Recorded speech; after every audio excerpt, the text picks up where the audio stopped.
Hey guys, welcome back to my channel. Let's get into Married at First Sight, Season 17, Episode 20, Decision Day, Round 1. And let me be the first to say, finally, this has been the longest season, y'all. So we are starting off with Becca and Austin.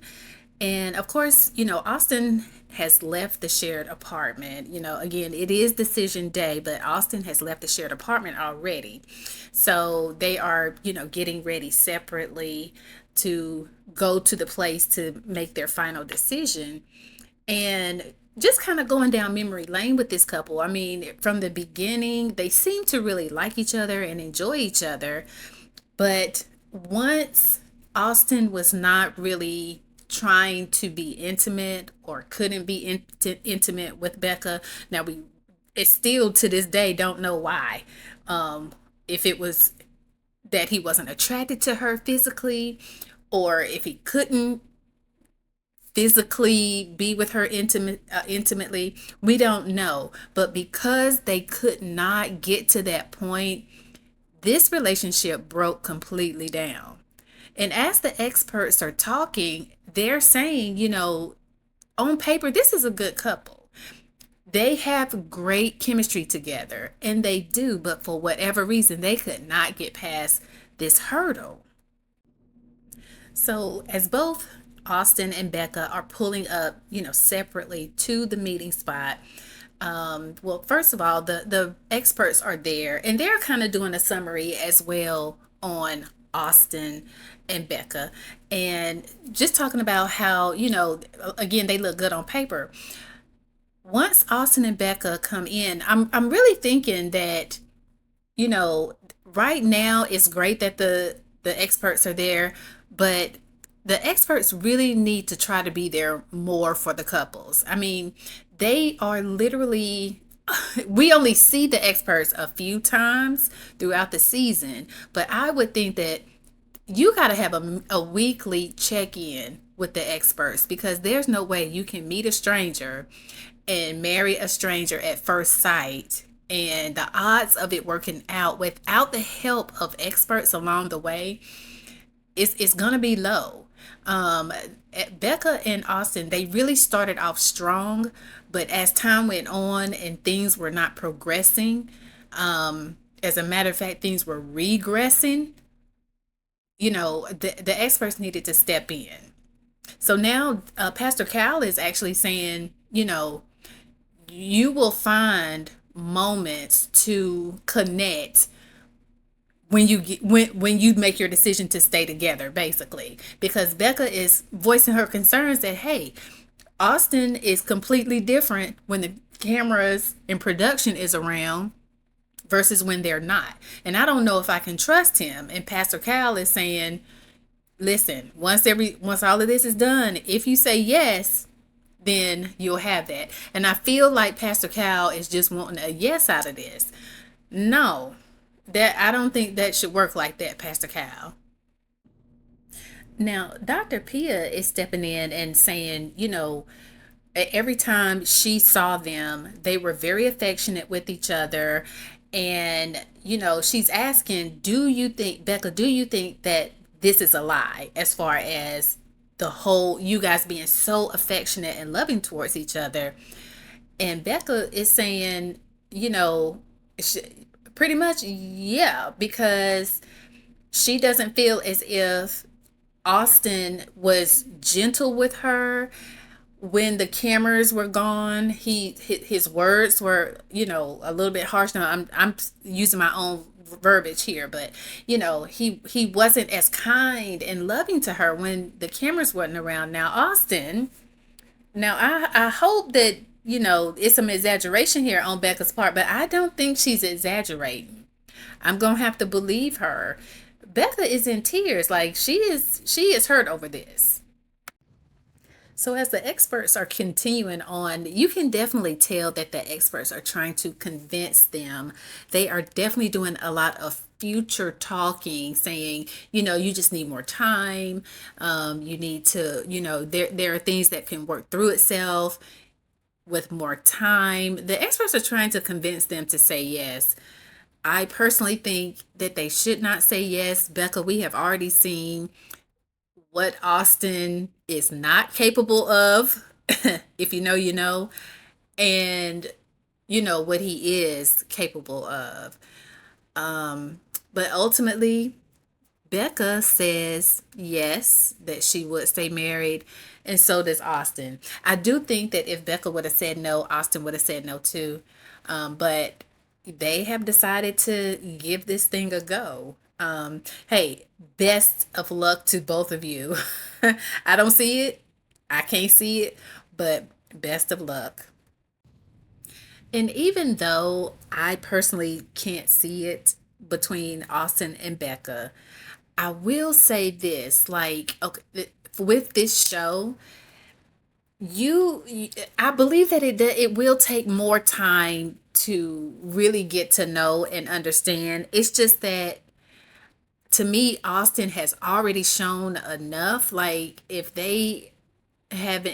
for whatever reason they have not been able to become intimate with each other as much as Becca has tried and tried, and things have just not transpired. And not that it's all about intimacy, but because the intimacy didn't happen, that situation bled into every other area of the relationship. So that being said, again, best wishes, Becca and Austin. However, I don't know, guys. What do you think? Do you think that this will last? Now, moving on to Emily and Brennan. And as we know, Emily and Brennan, they started off good for one hot second, literally 1 second. They looked like they really liked each other. And then on second number two, it was a wrap. Like, Brennan was turned off by Emily. We don't know what happened. Well, he did explain that she was super negative about things, but ultimately, I really feel like Brennan just was not attracted to Emily. Like, something just turned him off, and they had a really rough patch for a really long time until the accident. And once the accident happened, of course, Brennan became the knight in shining armor for Emily. Like, he was really, really there for her. Like, I really wanted it to work. I mean, I was like, oh wow, that Brennan has turned a new leaf. I think he likes her, and I think he did like her. She was a different person when the accident happened. She was healing, and I don't think she won't getting on him as much. That's really what it was. But then once she got back to herself and she was fully healed, she was okay.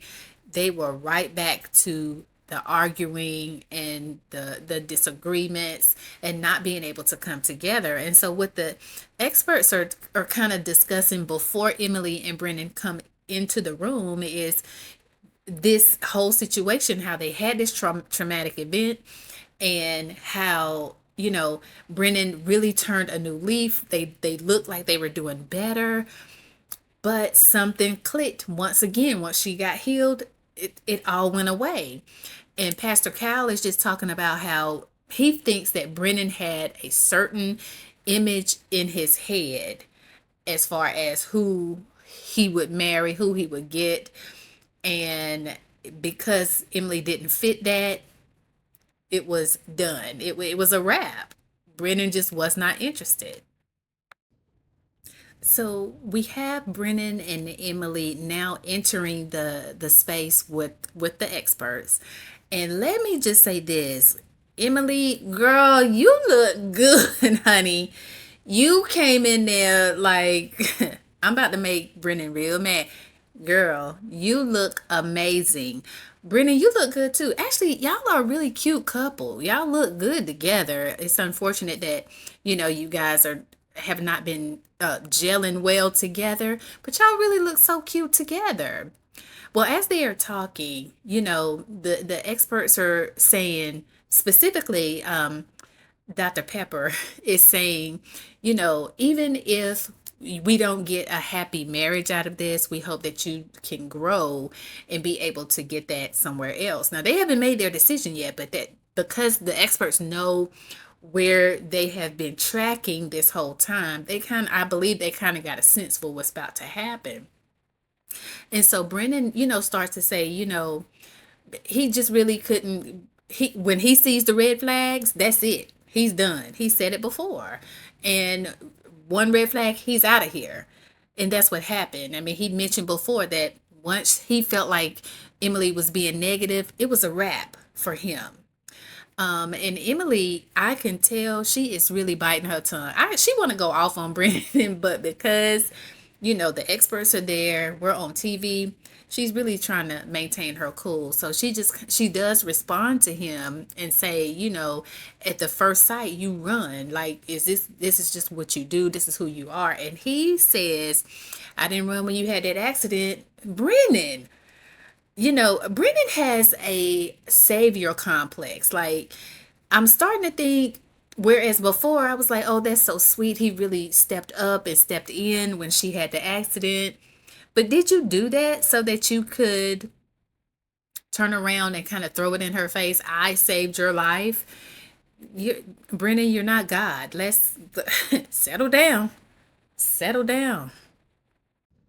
So Brennan and Emily are, going back and forth in what has to be the most amicable argument I have ever witnessed in my life. Like, they're both very even tone, but I'm very sure it is because they're in front of the experts. Because when they were in that apartment, or even on the phone with each other, they definitely raised their voices. Except Brennan. Brennan really didn't. Like, Brennan has been even tone the entire season because he wants to ensure that he does not come out looking bad. He is very, very sure that, if one thing's gonna happen, he is not gonna come out looking bad. Y'all ain't gonna make him. And so as they are going back and forth, the experts are kind of looking between each other like, this right here is some mess. And you know what? Pastor Cal actually calls it out and says, I call BS, Brennan. And what you're saying, because he's saying, I don't want to, Brendan is saying that I don't want to make her, say anything that's going to be disrespectful. I want to make sure that I'm always, gentle and kind and whatever. But he's trying to get his point across. But Pastor Cal is calling you out right now because you talking crazy, Brennan. Just say what it is. Because honestly, yes, Brennan, you are too overly concerned about looking bad, that you didn't put any effort into the relationship.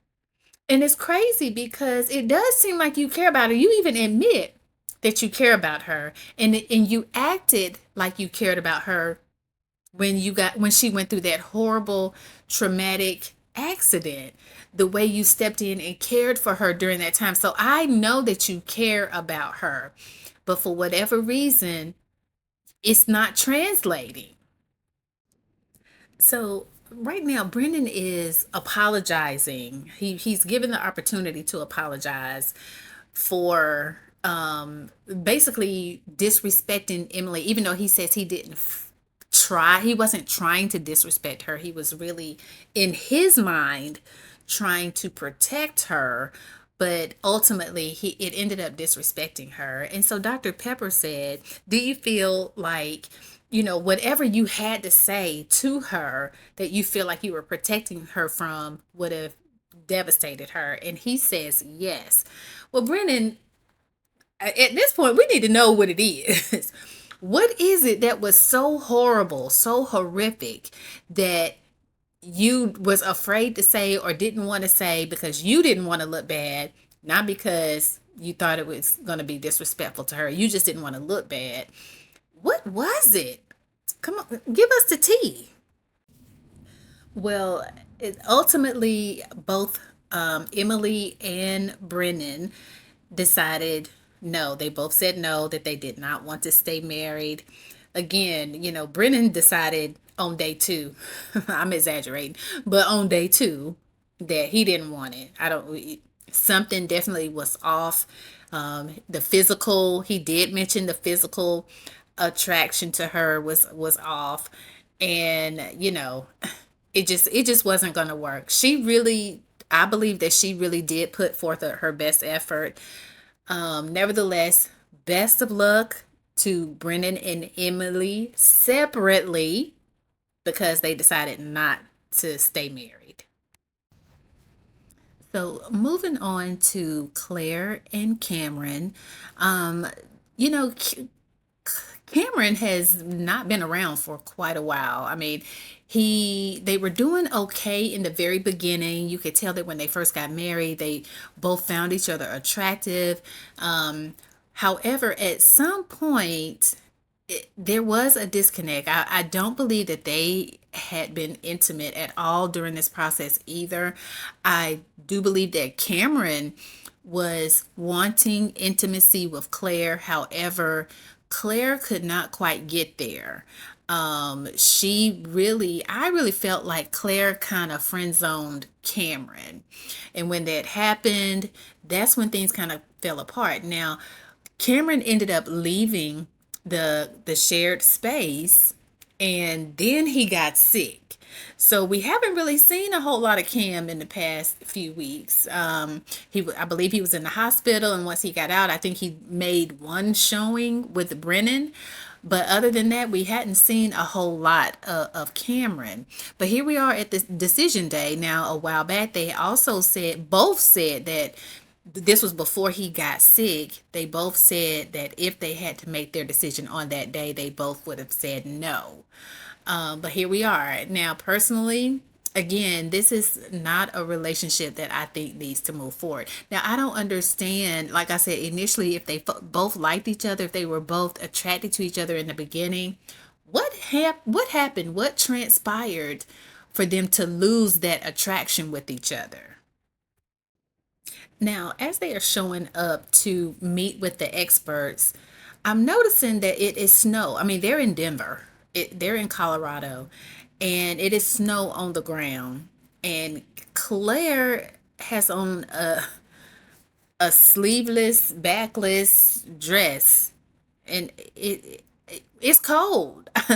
Girl, what, are you not cold? Is If it's snow on the ground in Denver, if you're in Denver, let us know in the comments. If it is snow on the ground in Denver, y'all don't go out with coats on?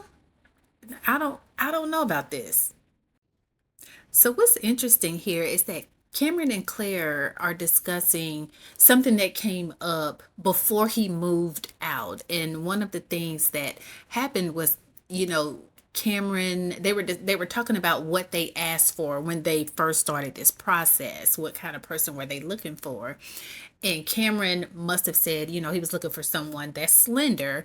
Well, Claire, because she doesn't view herself as slender, which, by the way, Claire must have a little bit of body dysmorphia. I don't know if maybe she was heavier at one point and lost some weight. I'm not sure. But Claire, you are slender, but she doesn't view herself that way. In her mind, because Cameron said, I wanted someone that is slender.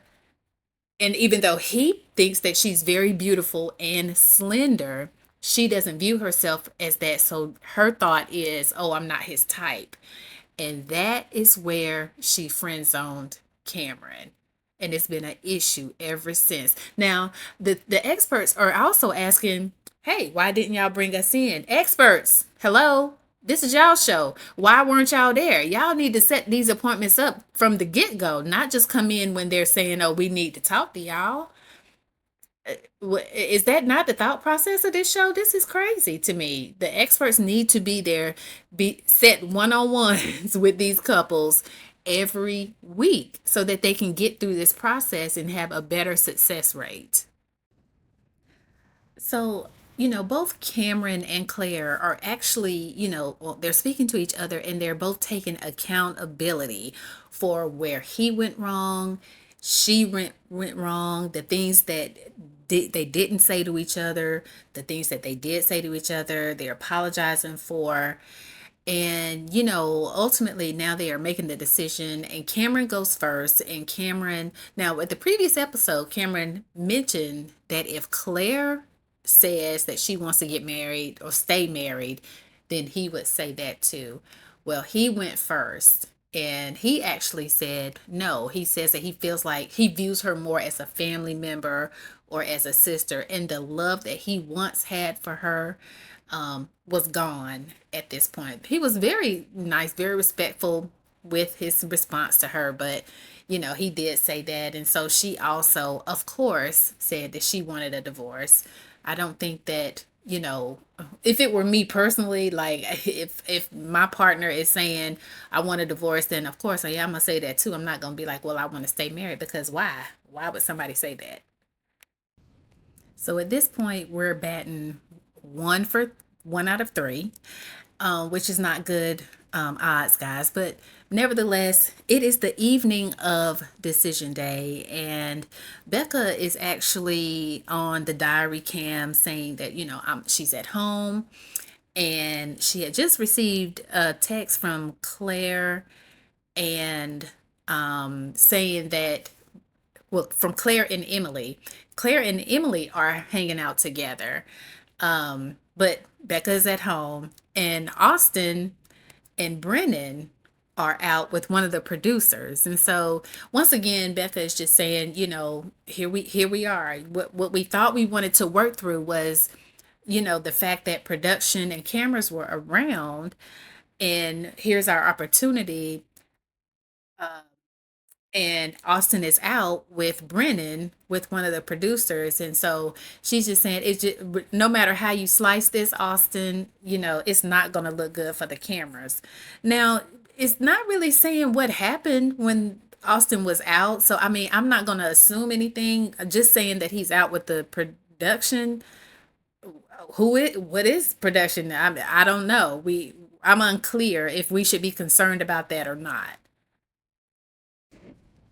So it's the next day, and all of the couples are together. And, they're trying to get the scoop, who said yes, who said no, just trying to get the scoop. But of course, they already know because they spent the night together hanging out. But nevertheless, for the cameras. But apparently, the one couple that decided to stay married, Austin didn't come back to the living space with Becca, because Becca is saying hey to him for the first time today. Like, and she's asking him if he went out last night, and she's saying, well, who did you go out with? And Austin is like, well, it was a group of us. And so she said, were any of the producers there? And Austin says, I don't know. He's being very, like, he definitely looks like he's trying to hide something. So he says, are you mad at me about something? And Becca says, did you come on this show to, make friends with the producers, or to be married to me? And Austin, again, did you say yes for optics? For the longest time, I really didn't think it was Austin with the optics. I really felt like it was more so Brennan. But it's definitely looking like Austin is also trying to come out here looking a certain kind of way. Like, he does not want to look bad, it seems. I don't know. What do you guys think? So Becca is continuing to push on Austin, as far as, who were you with last night? Why were you with production? And she even says, that has been one of the issues that we have had throughout this process.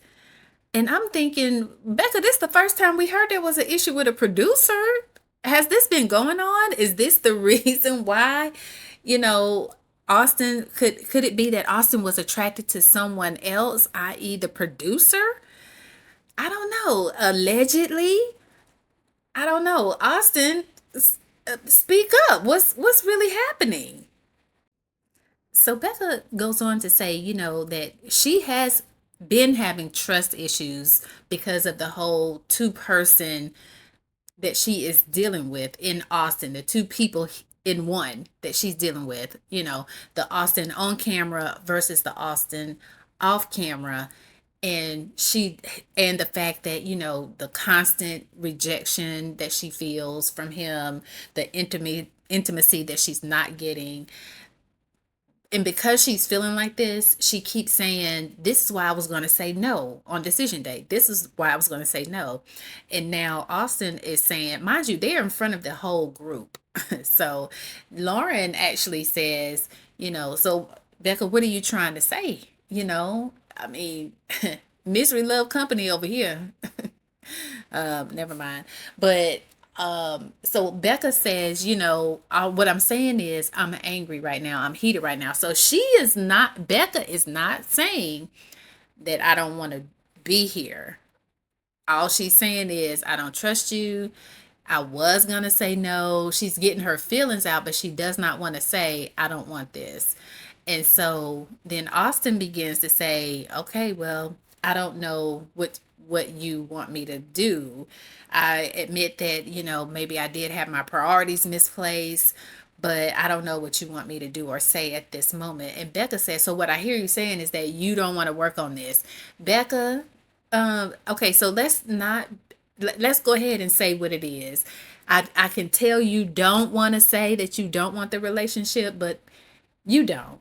You don't, girl. You already know what it is. You knew before. That's why you was gonna say no on decision day, and you didn't.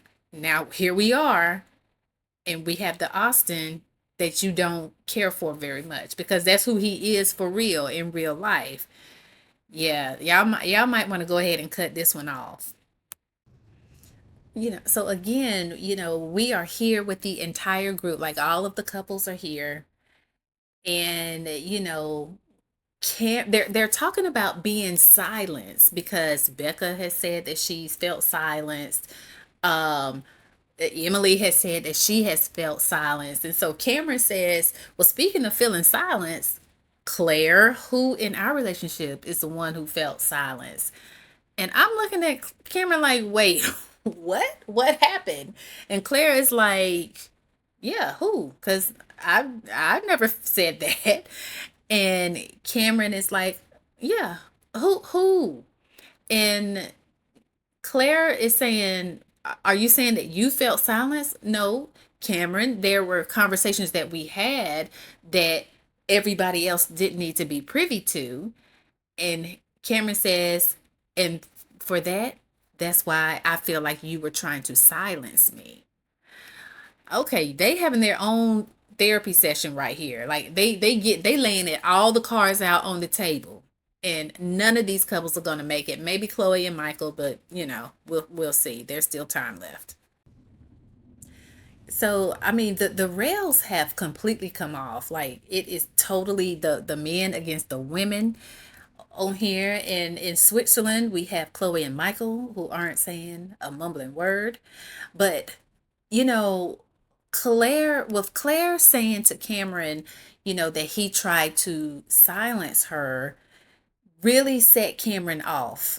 And really, Cameron is like, that's not true. I never, as a matter of fact, I'm still trying to protect her to this day because she has asked me not to let her secrets out. Well, we want to know the secrets. Like, what secrets is it? But one of the things that he did say was, oh, she said that she wasn't attracted to me. And she's texting me right now to say, don't let my secrets out. Don't say anything. Claire is still wanting Cameron to protect her. This is what Cameron is saying. Even though, they've decided not to stay married. And he said, at this point, if the lies have gotten so bad, like if I were to go to jail for stealing candy, Claire would go to jail for murder. That's how bad this situation has gotten, and the stark differences they have.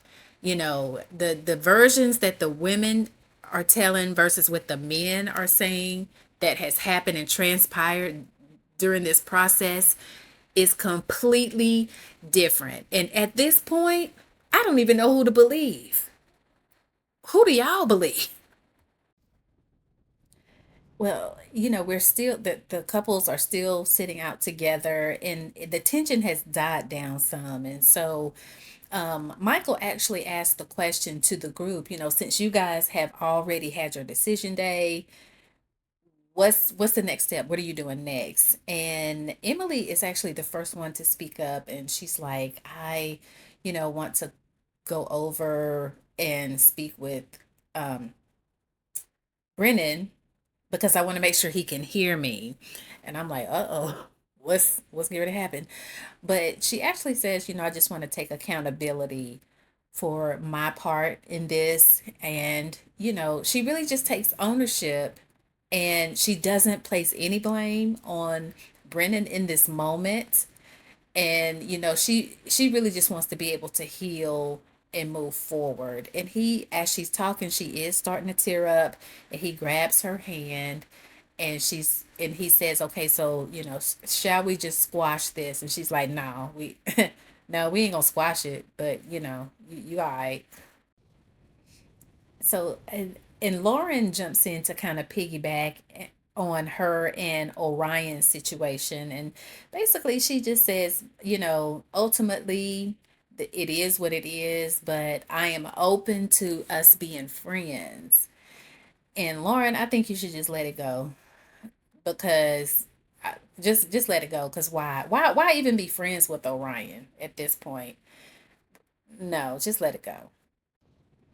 So they actually posed the question to Michael and Chloe, just to kind of getting a feel for where they are. And, they are in a really good place. Chloe says that everything is very positive, and I'm like, y'all really sitting in the lion's den right now. But, she did say that everything is going really well. And of course, Michael co-signs on that thought.